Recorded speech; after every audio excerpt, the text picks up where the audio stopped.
국민권익위원회는 사회 취약계층이 노후와 장애에 따른 경제적 어려움에 대비할 수 있도록 국민연금 제도 개선 방안을 마련해 보건복지부에 권고했다고 밝혔습니다. 근로복지공단은 산업재해를 당한 근로자와 가족에게 보증이나 담보 없이 낮은 금리로 생활안정자금을 가구당 최대 1,500만 원까지 융자 지원한다고 밝혔습니다.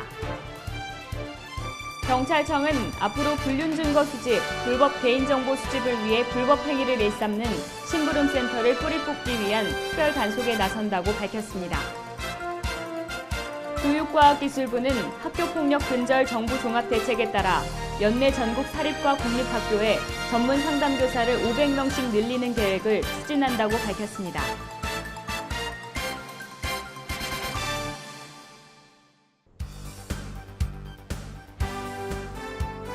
안녕하십니까. 세이프뉴스 이은지입니다. 국민연금 급여의 일종인 장애연금의 수급 대상이 현행 국민연금 가입자에서 10년 이상 연금보험료 납부 대상자로 확대하는 방안이 추진됩니다. 국민권익위원회는 사회 취약계층이 노후와 장애에 따른 경제적 어려움에 대비할 수 있도록 장애연금의 수급 대상을 10년 이상 연금보험료 납부자로 확대하는 내용을 담은 국민연금제도 개선 방안을 마련해 보건복지부에 권고했다고 밝혔습니다. 현행 법규에 따르면 연금보험료를 10년 이상 장기간 납부했더라도 전체 납부기간의 3분의 2 이상에 해당하는 기간 동안 연금보험료를 납부하지 않은 경우 장애를 입어도 연금을 받을 수 없었습니다. 또한 이번 권고로 장애 판정 시기와 장애연금 지급사유 발생일 간 격차가 큰 일부 상병에 대해서는 장애연금 지급사유 발생일을 장애 판정 시기로 조정하며 말기암 환자 등 지급사유 발생일까지 생존이 불확실한 가입자는 지급사유 발생일을 조기 확정토록 했습니다. 또한 근로자가 본인의 기여금을 납부하고자 하는 경우 기간에 관계없이 납부할 수 있도록 해 노령연금 수급을 위한 최소 가입기간 10년을 보다 쉽게 확보할 수 있도록 했습니다. 권익위 관계자는 경제성장 둔화에 따른 실업자 증가와 장애인 권익보호에 대한 공감대 확산 등 사회 경제적 변화를 반영해 제도 개선 권고를 추진하게 됐다며 복지부는 5년마다 연금제도에 대해 전반적인 검토를 하는데 올해 세부적인 검토를 진행한 후 추진 여부를 결정하겠다고 답변해온 상태라고 말했습니다.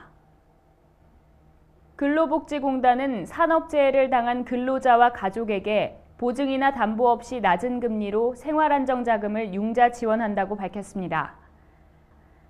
가구당 최대 1,500만 원까지 융자가 가능하며 상환은 연리 3%이고 2년 거치 기간 후 3년 동안 나눠 갚으면 됩니다. 융자 종류는 의료비, 혼례비, 장례비, 주택 이전비, 사업자금, 차량 구입비 등이 있습니다. 차량 구입비 융자는 우선순위에 따라 월 2회 선발하고 나머지 융자는 수시로 선발합니다. 지난 한 해 동안 1,776명의 산재 근로자가 162억 원의 지원을 받았으며 올해 융자 사업의 예산은 192억 원입니다. 융자 대상은 산업재해로 사망한 근로자의 유족 중 수급권 1순위자, 상병보상연금 수급자, 산재장애 등급 1에서 9급 판정을 받은 사람입니다. 다만 2012년도 산재 근로자와 배우자의 재산세와 종합토지세 합계액이 30만 원 이상인 경우 등은 대상에서 제외되거나 금액이 제한됩니다. 융자를 지원받고 싶은 사람은 산재근로자 생활안정자금 융자 신청서와 2012년도 지방세 세목별 과세증명서를 첨부한 후 각 융자별 사유 발생일로부터 90일 이내에 각 지역본부 복지부 또는 지사 가입지원부에 접수하면 됩니다. 경찰청은 앞으로 불륜증거 수집, 불법 개인정보 수집을 위해 불법 행위 등을 일삼는 심부름센터를 집중 단속할 방침입니다. 경찰청은 심부름센터의 불법 행위를 뿌리 뽑기 위한 특별 단속에 나선다고 밝혔습니다. 과거 흥신소가 변형된 형태인 심부름센터는 원래 심부름을 해주고 그 대가로 돈을 받는 정도였습니다. 하지만 최근 일부 심부름센터들이 불륜 현장을 급습하거나 살인 청부까지 받으면서 각종 불법 행위를 하고 있어 경찰이 직접 나서게 됐습니다.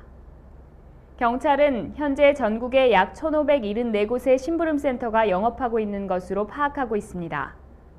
이번 단속행위 대상은 심부름센터를 이용해 살인, 폭행, 협박, 공갈 등 강력범죄를 시키는 행위, 정보통신망에서 처리되는 타인의 비밀을 침해, 도용, 누설하는 행위, 간통 현장 사진 촬영 등 사생활 침해 행위 등입니다. 경찰청 관계자는 수사 인력을 총동원해 심부름센터에서 벌어지는 불법 행위를 철저히 단속할 것이라고 밝혔습니다. 일선 초중고교에서 학교폭력 위기 학생의 상담 치유를 맡는 전문 상담교사가 올해 1,000명 가까이 늘어날 전망입니다. 교육과학기술부는 학교폭력 근절 정부 종합대책에 따라 연내 전국 사립과 공립학교에 전문 상담교사를 500명씩 늘리는 계획을 추진한다고 밝혔습니다. 증원은 역대 최대 규모로 계획대로 시행되면 전문 상담교사의 전국 초중고 배치율은 약 10%에서 20%로 늘어납니다. 교가부와 시도교육청은 우선 학생 수와 학교폭력 발생 빈도 등을 토대로 상담교사가 가장 필요한 사립학교를 정해 올해 3월까지 교사 500명을 임용할 수 있게 합니다.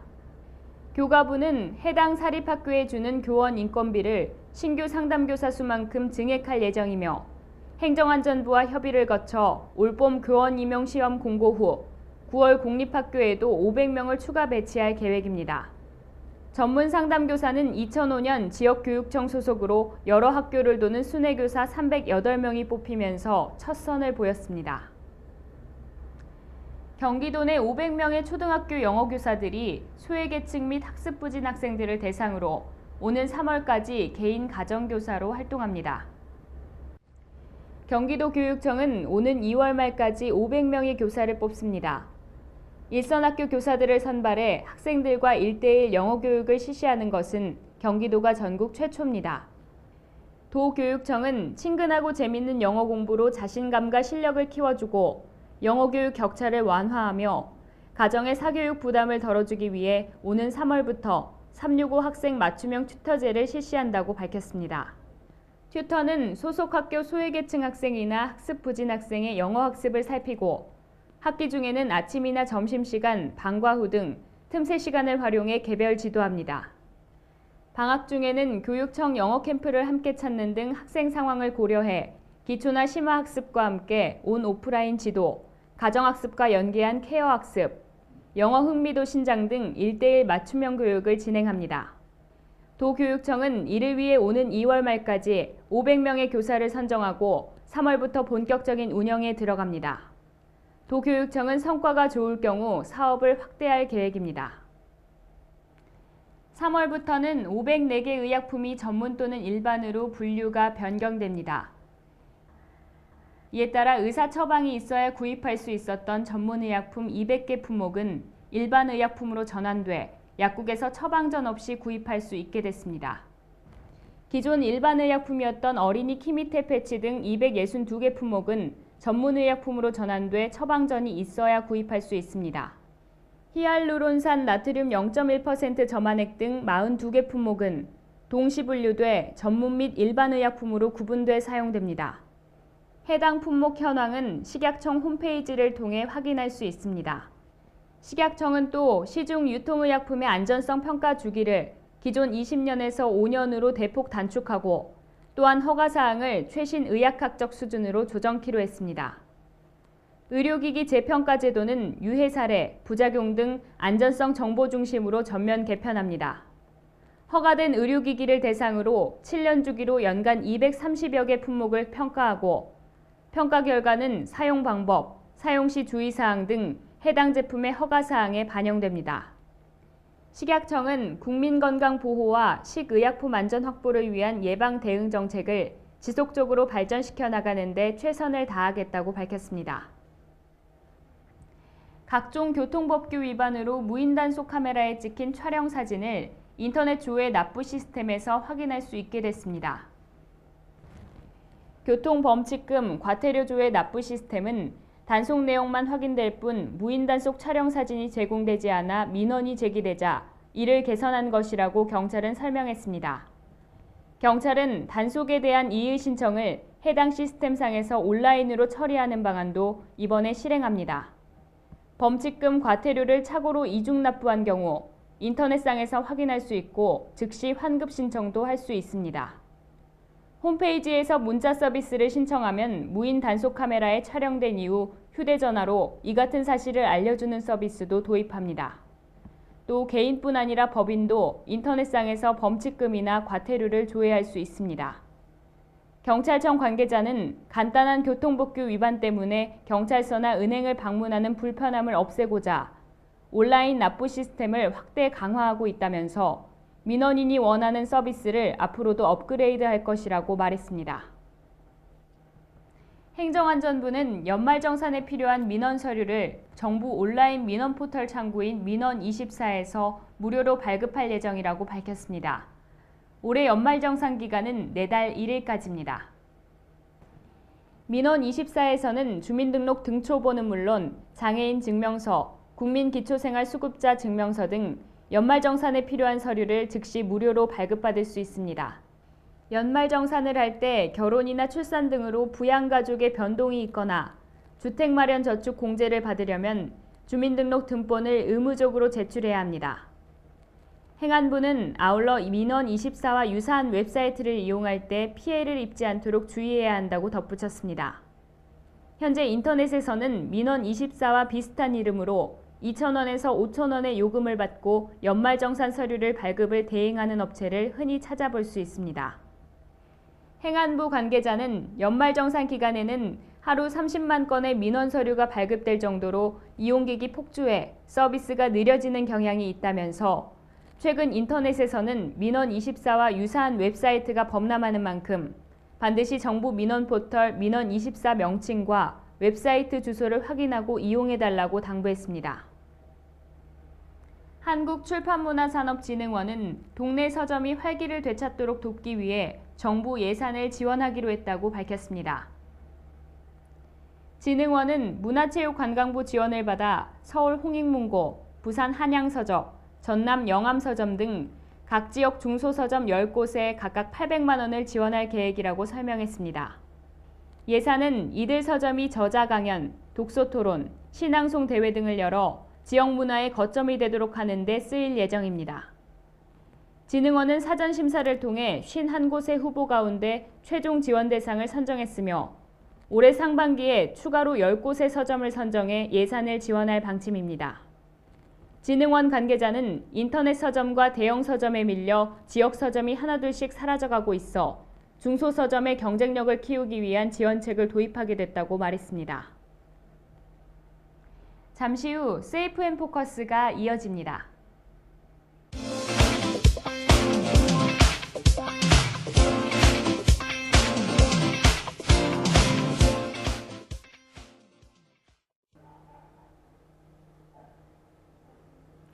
안녕하세요. 세이프앤포커스의 이은지입니다.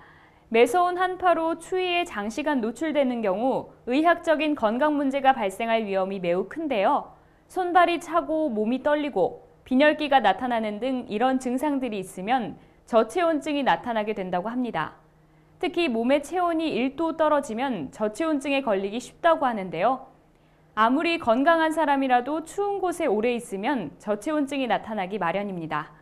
이번 세이프앤포커스에서는 저체온증에 대해 알아봤습니다.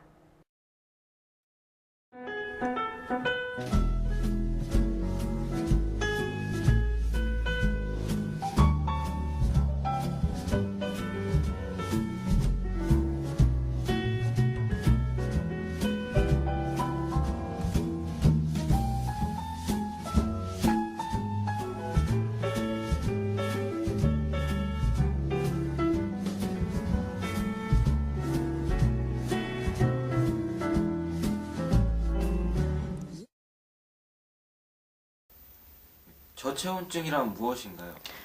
저체온증이란 장시간 차가운 물에 잠겨 있거나 추운 현장에 많이 노출되었을 때 발생하며 체온이 35도 이하로 떨어지면서 심장이나 폐나 뇌 같은 신체의 중요한 장기들의 기능이 저하되고 열을 발생시키는 능력을 상실하는 질병을 말합니다.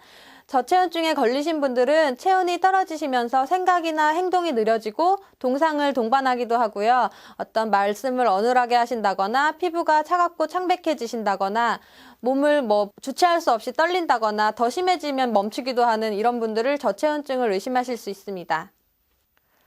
특히 어떤 적절한 의복이나 난방시설이 갖춰지지 않은 곳에서 거주하시는 어떤 노약자나 스키나 등산 같은 겨울철에 야외 활동을 많이 즐기시는 분이나 겨울철에 밖에서 생활하는 노숙자 또는 술이나 약물을 복용하신 분들은 저체온증에 특히 주의하셔야겠습니다. 저체온증을 예방하려면 어떻게 해야 될까요? 저체온증이 의심되면 가장 먼저 119에 연락해서 도움을 받으셔야 합니다. 될 수 있으면 젖은 옷은 벗기고 체온 유지를 위해서 따뜻한 장소로 옮겨서 담요를 덮어주시는 게 중요하고요. 이때 체온을 올리기 위해서 너무 뜨거운 난로나 어떤 몸의 온도를 올리게 되면 부정맥으로 쇼크나 심장마비가 발생할 수 있기 때문에 조심하셔야 합니다. 될 수 있으면 움직임을 최소화하시고 의식이 있으면 따뜻한 물을 조금씩 마셔주시는 것도 도움이 됩니다. 저체온증에 걸리신 분들은 자기가 저체온증이라는 걸 인지를 못하시기 때문에 주위에 계신 분들이 증상을 확인하고 빠른 응급조치를 취하셔야 하고요. 이때 호흡과 맥박에 이상이 있으면 즉시 심폐소생술을 실시하셔야 합니다. 겨울철에는 두꺼운 옷 한 벌보다는 가벼운 옷 여러 벌을 껴입는 게 보온 효과가 크다고 하는데요. 충분한 영양 섭취와 체온 유지를 위한 활동과 함께 겨울에는 마스크나 목도리, 장갑 등을 항상 챙기시기 바랍니다. 시청해주셔서 감사합니다.